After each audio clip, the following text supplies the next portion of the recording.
Hello, and welcome to day 3 of our 3-day, 3 key foundational steps that you need to get in order to really nail your weight loss journey, or at least begin to understand all the various components, because there are so many factors in this.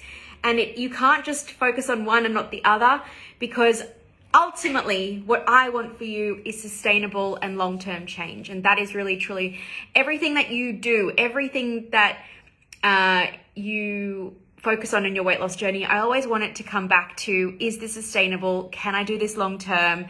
And I've got some amazing feedback to give you already from day 2's check-ins, who has already finished their full day of eating extra protein. And just reading some of your check-ins quickly before I jumped in was phenomenal. I've already seen so many of you saying, hi Nancy, by the way. I've already seen a few of you saying, I have snacked less. I'm normally hungry by this time. This has been the best breakfast to kickstart my day. I didn't realize I'm fully realizing the power of protein. And this is the thing, you guys have only just begun. You only spent an hour chatting with me and already making life changes. So let's keep this journey rolling. Hi, Jessica. Hi, Chelsea. Hi, Rachel. Good morning, or good afternoon, good evening. Hi, Marianne. Okay, amazing. Diane, welcome. Day 3. Let's keep going. So a couple of things I want to just give you feedback-wise. Aside from all the amazing things, I'm also reading a few things that I want to touch on. Some have said, I didn't like the taste of this, but I ate it anyway, or I tried this protein powder and it didn't make me feel good. I put this ingredient in my salad and I'm not really a fan of it. Always include the foods you enjoy, okay? Hi, Stacey. Include the foods you enjoy. If you don't like a food, why are you adding it to your salad? If you don't like tuna, just because I said eat tuna does not mean you should all of a sudden start eating tuna, okay? The goal here is always to come back to, what do you enjoy eating, and how can you expand your repertoire of flavors, maybe ways that you make those foods? You don't need to reinvent the wheel. If there's only if there's only 4 or 5 types of protein that you truly enjoy, it's going to be about looking at different ways to make them more exciting, flavoring them. I always like to go back to, what are the common foods that we generally like to eat? Everybody tends to love chicken nuggets, okay? But if you have chicken nuggets that are fried constantly and deep fried, and you don't really know what type of chicken's in there if you buy it from the store or from a fast food chain, etc. So how could you make your own healthy version? For example, I have chicken nuggets in my recipe book. I crumb them. I use an air fryer, so there's no oil, and I use real chicken breast. So therefore, I can have protein in a really enjoyable, fun way that I will really enjoy and eat. So these are the things that it's really important. Protein powder is another one. I said to you yesterday, it's not a must. It's a supplement. Ultimately, I have protein powder very rarely, unless I'm having oats, because if I just have oats alone, it's not going to keep me satiated for a long time. I always need to have some protein, whether it's through adding some eggs on the side, or if I just want the oats, then I'll have it with protein powder to flavor the oats, and that's going to be the meal. Because oats alone aren't going to take me very far. I'm going to be hungry. My blood sugar is going to spike, and an hour later after breakfast, I'm going to be searching for other things in the kitchen. So we really need to make sure that protein powder is seen as a supplement. If you don't like it, there's no need for you to go out and run out to the store and buy it. You need to go back and look at what you enjoy. Make a list of it. It takes you, I provide all of this stuff in my program and when I work with you as a client, but alone, we've got wonderful world of Google and YouTube, okay? So even if you want to get started, you can just simply Google a whole list of lean proteins and tick the ones that you enjoy, tick the ones that you like, and see what can you do with that. Can you make a casserole? Can you make a stir fry? Can you use different flavors that you've never used before but wanted to try? Can you barbecue it? Maybe it's the way you're cooking it to make it more tasty is the key. Because I'm not saying that now you should be eating boiled chicken and broccoli from now on. That's absolutely not what I want you to do. I want you to celebrate your food and make your diet As in, when I say the word diet, I don't mean the word that is normally we have this connotation of diet being miserable thing. Diet is the way that you eat for your goal, whatever that is, whether it's weight loss, weight maintenance, to fall pregnant, to improve your nutrient deficiencies, etc. Whatever your goal is, it's just simply what you eat. So whatever your diet is made up of, it's got to be made up of the things you like and enjoy, because it's always going to come back to me, guys. What is sustainable for you? If you're trying to force feed yourself tuna because I said to you to include some protein into your salad, but you don't like it, you might try that for a day or two and then not come back to that. So really your goal is, I like cottage cheese, for example, but you might not. So it's going to be about trial and error for you to figure out what types of lean proteins you enjoy. How can you make them tastier? What can you do? And if you love sandwiches for lunch, have the sandwich, but load it with some sort of protein. What could you do? For example, if you do like tuna, but you don't like, maybe the reason why you don't like tuna is because you just put it straight from a can. But I have a really delicious tuna smash recipe in my cookbook. Or, you could mix it with a little bit of avocado or a little bit of mayo or some chili mayo or sriracha or something like that to make it into a nice mixture, and then add that into your sandwich, or a wrap with some salad. So instantly you're changing the flavor profile of that protein to actually make it more delicious and palatable. Always come back to, how can I make this tastier? How can I enjoy this more? And stick to the things you like. Now, if you don't like anything, then we're going to have to retrain those taste buds. But you're going to have to start by actually experimenting with different flavors, especially if you're somebody who doesn't really kind of go outside of their norm or what you're used to, and if you kind of just stay in the lane that you're used to. The goal is that ultimately you kind of do want to expand ways to make things and food more delicious in your diet. And that's going to be important. It's going to be a bit of a trial and error situation there. So I just want to read through if I missed anything. Hope my hubby is doing well, not in too much pain. Oh, last night was the first night after surgery. It was a rough night. And today, I am showing up, and I'm going to be completely honest. I am definitely tired. I feel all the feels. I am Nurse Gina as well as Coach Gina, and I will be for quite some time. But this means a lot to me. So this is my non-negotiable, to really keep Coach Gina's hat on. So that's the thing. Okay. So thank you for asking, Boo. And Diane says, I tried so hard to make a protein shake that tastes good. It was my first go at it. I will not be doing that again. Okay, one thing with protein shakes, I would love to just give you a few key things that need to be featured. First of all, you can get an unflavored protein. So that way you're going to just taste the ingredients that you use. So that's another option. You don't have to get a flavored protein. Personally, I like flavored protein, so I usually just go for vanilla because it's easy to mix and match with multiple flavors.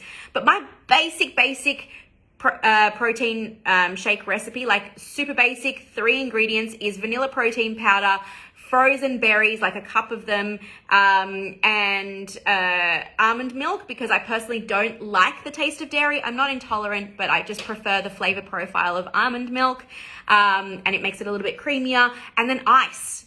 You can't do it without ice. It's got to be in a blender, and it's got to feel like a smoothie. Like, it's got to be thick and nice and cold. If you just do protein and water, I personally don't like that flavor profile either.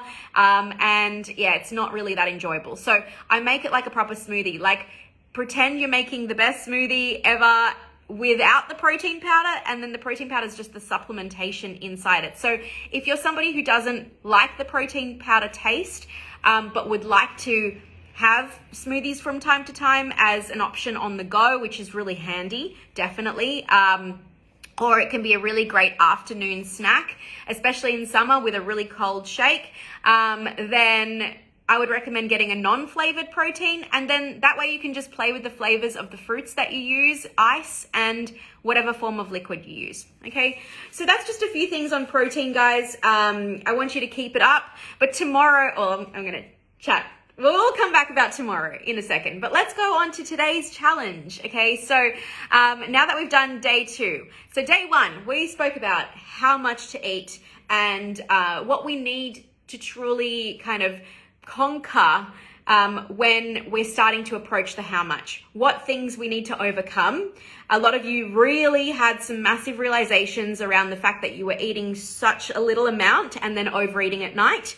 So again, main goal for you would be starting to eat more balanced meals throughout your day.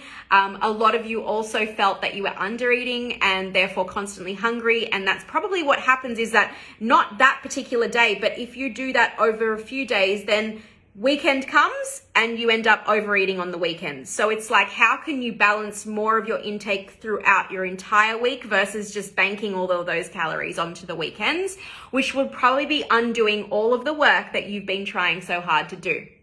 So it's really a tale of not going through those extremes. A lot of you need to sort of let go of that all or nothing approach and kind of sit more in the gray area. So that was how much.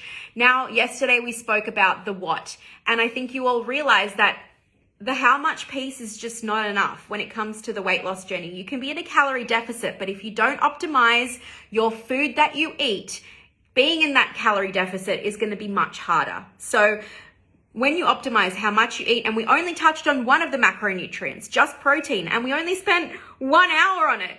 You know, imagine what that would look like when you spend 30 days on something like that, when you start to look at optimizing what you eat. And that's really and the second piece of that puzzle. Now, today we're moving on to how we eat, because this is the piece of the puzzle that's my personal favorite. Most programs out there, coaches out there like to really specifically focus on these two things over here. I really love this part, the how we eat. Being more mindful around your meals, present, understanding, are you hungry? Are you full? Are you physically hungry, or are you emotionally hungry? What are you not honoring in your life right now? Are you stressed? Are you tired? And trying to use those Oreos to keep you awake when all you potentially need is a nap or to go to bed earlier. Is work stressing you out and you're not managing that stress really well and using food to manage that stress? You know, I'm sure a lot of you relate.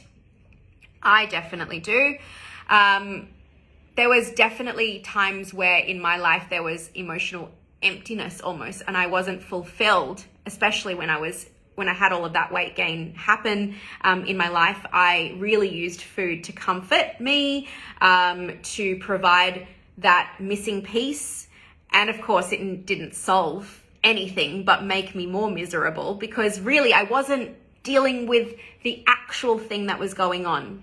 And that was, I lost my passion and lost my purpose. When I retired, I felt really lost, and I didn't have anything that I was really working towards. So I had to find my way personally back to myself.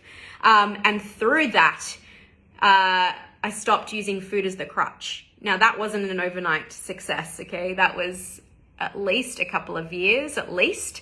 But there were so many moments. There's been moments where I would sit in my car and eat on my own because I was ashamed that I was just eating. And I didn't even know I was eating. I wasn't hungry. I wasn't physically hungry. I would just eat and binge on things. And so I know how it feels to feel a loss of control. I know how it feels to feel that food is providing that comfort, but really, unfortunately, just provides that instant gratification, that instant dopamine hit, and then you feel terrible because ultimately you didn't deal with the things that were underlying. So these are the things about the how we eat. So we've got hunger and fullness, emotional things, physical things. And then we've also got, are you eating on the run? Are you slowing down? Are you actually sitting at a table when you eat? There was so many times in my life, and I still do it sometimes, where I'm just subconsciously like grabbing things on the go, eating them, and forgetting that I even just ate something because I wasn't paying attention. I didn't actually savor that thing that I was eating. I just shoved it down on the run, and then I'm hungry again. No wonder, because I never gave that attention or focus or savored that thing that I ate, and therefore my body didn't recognize that I'd just eaten something. So There is so much in the element and so much to talk about in the how we eat. And I can only cover a very small, very basic, but this is possibly the beginning of the secret sauce, okay, when it comes to the how we eat. I only have enough time to do a little beginning, okay? So one of the biggest things the biggest pieces of advice, let me just read this. It's like you're talking about me, Juanita.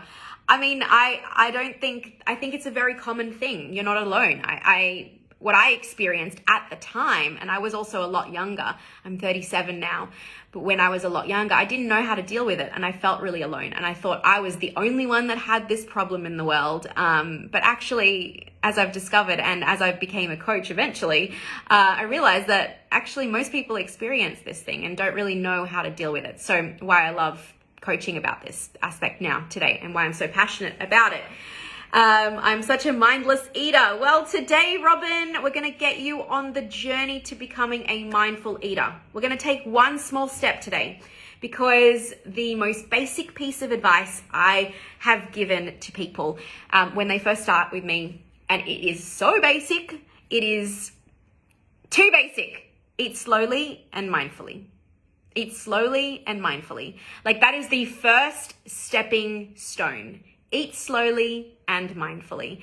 And it sounds so basic. It sounds too basic. And the thing is, with the culture and with the way we are as humans, we think that the more basic it is, the more it's not going to do anything for us. Who feels me on that?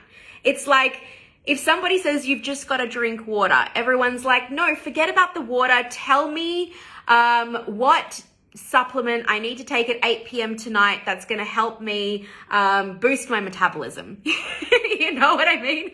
It's like, actually, everybody, we need to be nailing the basics. If you are not nailing the basics, then you cannot proceed to the next level. Think of it like a video game. If you can't get past level 1 of Mario, you're not going to be allowed to go to level 2. And therefore, you're going to keep stuck in level 1 until you master level 1. And so eating slowly and mindfully is seriously one of the most basic, but one of the most things that most people don't do. And it's one of the core practices of my Mindful Meals module. We do module 3, step 3 in the program is all about mindful meals, and for good reason, because it works. It's an important aspect, and most people don't do it, okay? So when it comes to eating better, you know, most people, like I said, most people are more interested in things like asking questions like, are potatoes fattening? If I don't drink my protein shake after my workout, is this workout, you know, not worth it? Is keto really the best way to lose weight? Or should I be doing paleo? Or should I do an alkaline diet? Yet those very people, including who I was, okay, are the very people that eat over the kitchen sink or in their car or in a daze when you're in front of the TV, or eat, you know, their dinner in 5 minutes flat and didn't pay attention and have 100 different distractions going on, or having their lunch at their desk, or scrolling Instagram and also eating something. Those are the very people that do that. So this is the thing, guys, basic stuff here, but you know, who can really blame us? Because we've been really focused and taught to focus on what we eat and, you know, how much, but not really necessarily the how we eat. So that's my job today, okay? And the thing is, it's really sad, because if only more people focused on that, because eating slowly and mindfully can actually be more important. And yes, I know that sounds very controversial, but it can actually be more important than what you eat, when you eat, or getting anything else perfect. So slow eating, honestly, could be one of the most single powerful habits for driving that transformation. And it's honestly one of the simplest ways anyone can start losing weight. I'll tell you why it kind of feeds into losing weight. It's not going to be the actual thing that makes you lose weight. It's not like you eat slowly and all of a sudden you lose weight, but it's going to lead to that weight loss. Okay, so eating slowly can be really one of the ways that you can also feel better as well with digestion, etc. issues. It will fuel your confidence and motivation. And from there, you can tighten up the details. That's when you can sort of say, okay, well, what can I improve in this meal? But it is honestly the secret weapon, the secret weight loss weapon that everyone has access to, but nobody really focuses on. So I'm really excited. So what's the secret? Why is weight loss, why is eating slow contributed to potentially your weight loss journey? Because when you eat slowly, you actually inadvertently end up eating less and feeling less deprived. Because most, and you know what's really funny? Most diets out there kind of want to sell you that. Eat less and, don't feel deprived. But actually, with slow eating, that phenomenon can occur even if you don't change what you're eating, okay? Now, why does this happen? Because physiologically, just so that you guys get a little bit of a background on why slow eating is such a big deal to me and to the science out there, it does take about 20 minutes for your body's satiety signal. So that fullness factor, that feeling for your body to say, I'm full, and register that to your brain for it to kick in. And slow eating gives your system the time to work, to allow you to get that better sense of when you've had enough. So that's the physiological things that are going on when it comes to slow eating. Now, reason number 2, psychologically. And this is a really important one. When you slow down and you really try to savor your meal, you tend to feel less satisfied. You tend to feel satisfied with less and feel less deprived because you're actually enjoying the thing that's right in front of you. You can see, you can smell, you can taste, you activate all of your senses and you really savor something. And bonus, another reason is when you eat slowly, and one part of the how we eat module as well is hunger and fullness cues. And most people out there are totally out of tune with hunger and fullness. And so when you eat slowly, you actually learn what hunger and full feels like. Not immediately, because it's going to take training, but you will learn eventually what hunger and fullness feels like. Even if you have a meal because it's a particular time of day, and even if you're not really that hungry, or if you clean your plate, the thing is, there's a lot of ways that people really tune out of whether their internal hunger fullness cues are actually working. So many of us eat when we're not hungry and we keep eating when we're full. I'm sure you've done that. I still do that sometimes, especially if I'm not slow eating and paying attention and savoring that meal. So really an important part is the bonus aspect is that you start to get more intuitive with your hunger and fullness cues when you slow down, okay? And it can really help regulate those internal cues be activated, because honestly, we've become numb to them. We've kind of not paid attention to them. We don't even ask ourselves, are we actually hungry? Are we actually full halfway through a meal, for example? We just finish what's on our plate, okay? So when you practice slow eating as a habit, forming behavior, you will improve your appetite awareness. You will learn to recognize those hunger and fullness signals and really start to trust your own body's internal signals. And that's really key. And the best part is you can use it anytime, anywhere. This is not something you need to go out and buy. This is not something you need to sign up for. Slowing down is really something that you can do anytime, anywhere. It's a tool that you can start to learn yourself without the need to do anything extra, okay? And we don't always feel like we can control the foods that are available to us. Most of the time we can, truly, but sometimes we can't. But what we always have control over is how quickly we chew and swallow, right? We always have control over our pace, okay? How long, we'll come back to that.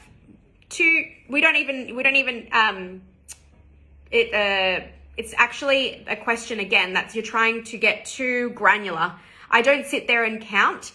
I would rather you focus on chew as long as you can each mouthful so that it actually becomes a paste and you swallow, rather than if you're swallowing big pieces and chunks of food, not only is this slowing down behavior going to help your factor of eating less and feeling less deprived and all the things I've just mentioned, it's actually going to improve your digestive system. Because if you're not actually, this part of digestion, sorry, let me start again. The part of digestion actually begins from the mouth.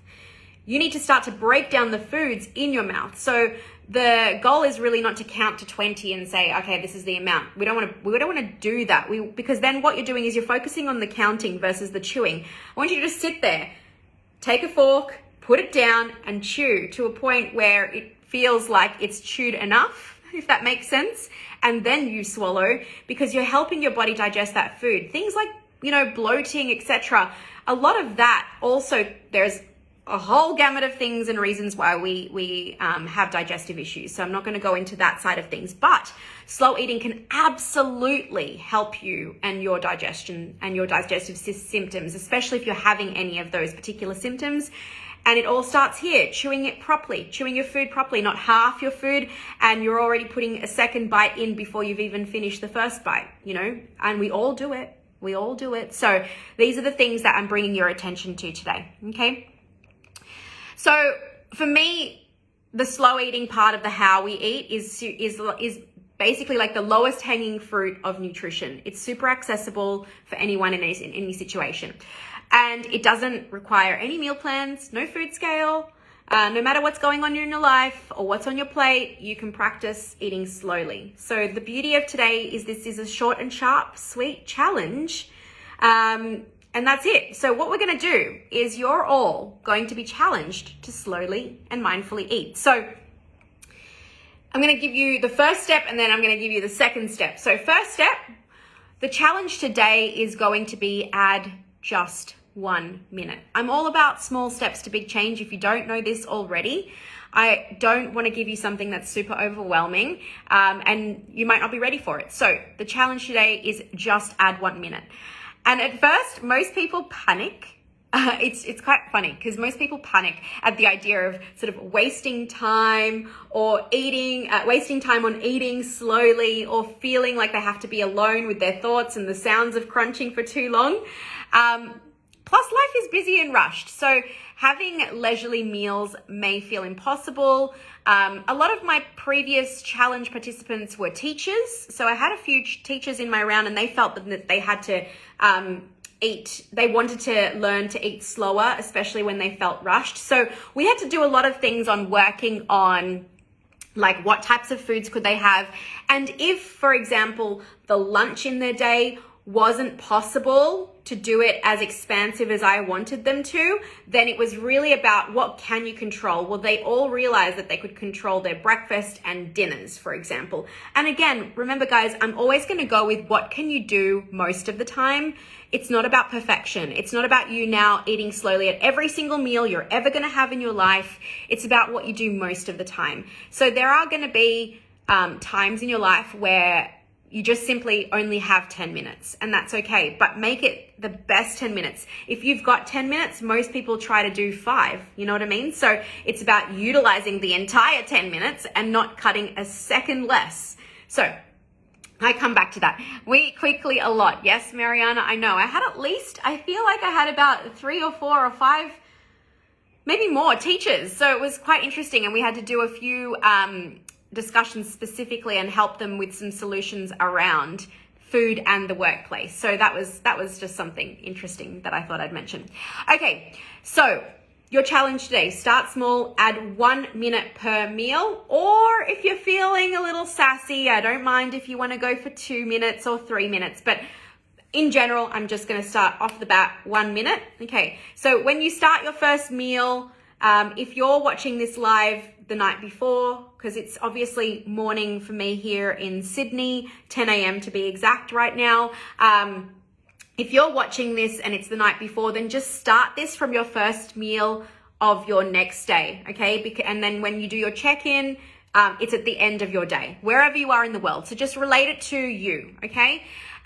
So when you start the meal, I want you to start the clock. And your challenge is to stretch out that meal as long as you can.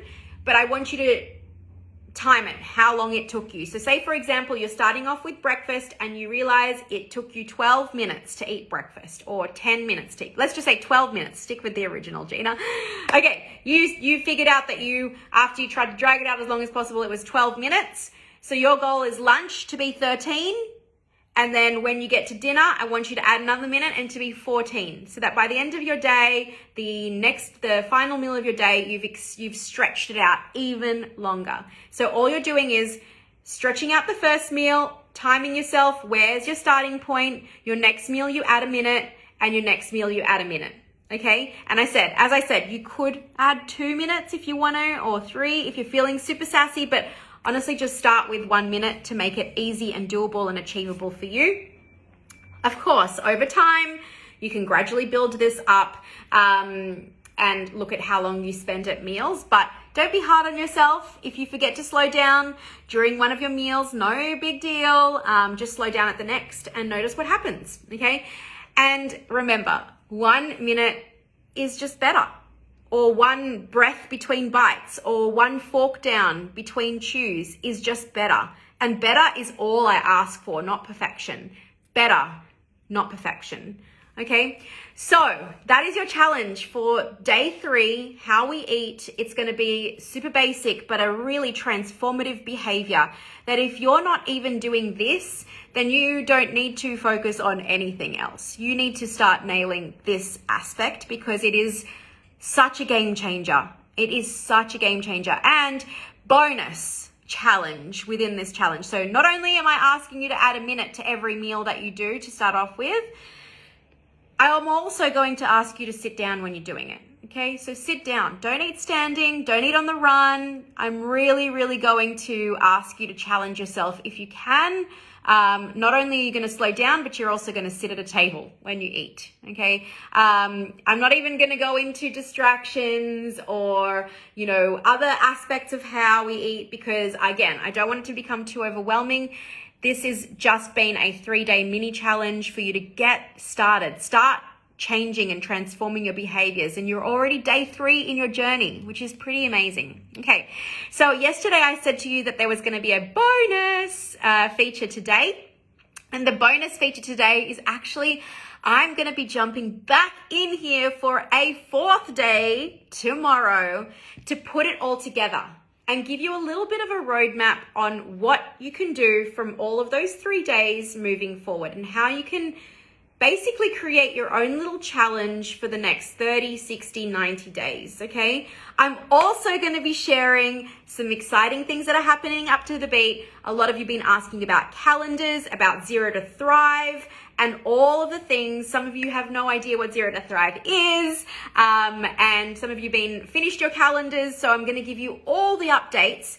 And for those who are listening as well, are going to get an exclusive extra feature just by being on the call, okay? So that is tomorrow. We have one more day, same time, same place at 9:30. The check-in for day 3 is going to come out in a few hours, and you will have a couple of questions to answer around what you experienced when you slowed down, okay? So that's going to be today's check-in. If you haven't done day 2's check-in, make sure you do that. If you're catching me later, make sure you do day 1's check-in. You can still catch up. And that's pretty much it for today, guys. It's a basic but very impactful challenge today. And all you have to do is add 1 minute to each meal. And I can't wait to see what comes up for you when you actually start to become more mindful around your meals, sit down and savor it. And maybe you might even realize, wow, I forgot how good this tasted. A lot of people realize this. It's like, oh my gosh, I forgot how delicious this was. I normally don't even pay attention to that. So I'm excited to see what realizations you guys are going to have. Good luck for challenge day 3 task. And if you are catching me late, please go and watch the beginning of this when I gave you a few things to think about when it comes to protein, a few tips and tricks around that as well. Thank you so much for joining me today. And I can't wait to see you back here for one more day, how to put it all together so that you can keep the journey going. We don't want to take the foot off the gas right now. We want to keep going. We want to keep driving that motivation. You've got momentum right now. So let's see each other tomorrow, 9:30 a.m. I'm off to take off my coach hat and now put back my nurse hat. I will see you same time, same place. Bye for now.